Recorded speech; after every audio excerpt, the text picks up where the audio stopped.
Doctor Vilela, desde la comunidad internacional, desde la región y desde un país que, si se quiere, ha sufrido un proceso similar al nuestro, ¿cómo ve usted el acuerdo al que se anunció hoy? Bueno, primero, buenas noches y agradecer al pueblo hermano de Colombia por este hecho que es importante. Creo que nosotros hemos vivido también la violencia terrorista. Y lo que queda, creo que es la reconciliación. De eso tenemos que hablar. Todos somos hermanos y queremos construir un gran país. Y hacia eso tenemos que ir. Y creo que hay una gran deuda con los pobladores de los lugares donde han sido las violencias, de esas madres que han perdido sus hijos, de esas personas que no han podido cultivar sus campos y hacerlos productivos, de esa desidia de la autoridad y los entes componentes en que el alumno, el niño no podía acceder a una educación. El tema de la salud. A eso creo que debemos abogar. Y creo que la mirada y la experiencia de lo ocurrido en el Perú no debe haber más. Por eso felicitamos y creo como hermanos que practicamos, que amamos la libertad, la justicia, definitivamente creo que son elementos claves para el desarrollo de un país. La institucionalidad, la gobernabilidad se da si todos participan, a pesar de nuestras diferencias. Creo que en ese sentido creo que apoyamos esta propuesta y creo que la gobernabilidad está sobre todo este tema. Doctor Yuris, la situación de conflicto que tuvo el Perú en el gobierno de Alberto Fujimori tenía unos elementos muy típicos con cierto parecido a los de Colombia en su momento. Había droga, Sendero era un grupo terriblemente violento, fanático hasta el exceso, y digamos que dominaba ciertas capas indígenas y campesinas de la población en el Perú. Finalmente el Estado los sometió, estuvieron en la cárcel, muchos siguen en la cárcel, él mismo está en la cárcel, se casó en la cárcel. ¿Cuál es la similitud y cuál es la diferencia con el conflicto colombiano? Yo quiero precisar, en primer lugar, el conflicto terrorista estalla el 18 de mayo de 1980, en pleno gobierno del presidente Belaúnde, ¿no? El primer acto terrorista fue en Chuxi, en Ayacucho. Y ahí viene el profesor universitario, catedrático universitario Abimael Guzmán, había preparado todo un séquito de gente que empezaron a llegar supuestamente de la ciudad al campo. Y en ese término nosotros hemos tratado de ver inicialmente este tema terrorista. Como dicen luego, por la zona donde se encontraba había mucho el tema del cultivo de la hoja de coca.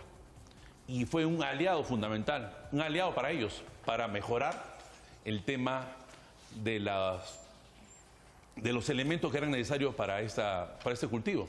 La seguridad, sí, le daban los elementos terroristas. Hay casos, ustedes hemos visto también el tema en el Perú, de elementos de la FARC que proveían de armas, justamente, a los guerrilleros supuestamente peruanos. Delincuentes terroristas, nosotros sí lo llamamos, ¿no? Eran delincuentes terroristas. Y esa categoría han sido sentenciados bajo todas las garantías que les exige la ley. Fueron apresados, fueron detenidos.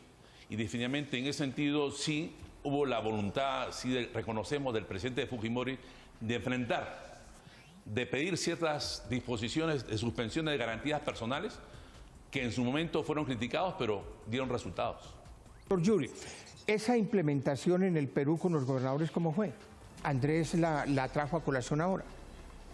Bueno, como dicen, yo quiero tomar en cuenta, ¿qué valor tiene la paz? O sea, ¿qué figura? Es algo fundamental, prioritario, indispensable. Queremos construir ciudadanía y realmente eso es tema a evaluar. En el Perú hubo mucha desidia, mucha violencia, mucho atraso. Las zonas de mayor pobreza, de acceso a educación, a salud, presidencia del Estado, fueron esas zonas del centro del país. Ayacucho, Huancavelica, y a pesar que tenían muchas potencialidades, pero aprovecharon esa idiosincrasia que existe en nuestro Perú, que el Estado estaba alejado. Ahora los gobiernos locales y regionales son los más cerca del ciudadano y cumplen esa labor de ser gran facilitador de iniciativas, gran articulador de las inquietudes de los ciudadanos y sobre todo ese gran promotor de desarrollo. Si esos tres conceptos los manejamos y sumamos la participación ciudadana, podemos construir mucho más nuestro país. Colombia tiene muchas potencialidades y creo que sumando los esfuerzos y en el tema, insisto, de hacer un gobierno mucho más consensuado, con mayor transparencia y implementando políticas públicas, creo que ahí está el avance y el desarrollo del país, ¿no? Su conclusión. Bueno, hay que apostar por la institucionalidad, hay que fortalecer los partidos políticos, definitivamente, y hablar al ciudadano. Y si empoderamos esos acuerdos con los gobiernos regionales, locales, vamos a empoderar todo ese tema. Pasarán los presidentes, terminará el mandato del presidente Santos, pero la ciudadanía estará empoderada en este tema. Insisto, ¿qué es la paz? ¿Qué valor le damos? ¿Qué valor le da el ciudadano a pie? ¿Qué desventajas se ha tenido? ¿Qué incongruencias ha existido? Todos los niños de esas zonas han sido accesibles nuevamente a temas educativos, de salud, de producción. ¿Cómo esa zona la sacamos de esa extrema pobreza? Por eso creo que definitivamente vivir en paz cuesta, pero visionemos un buen futuro.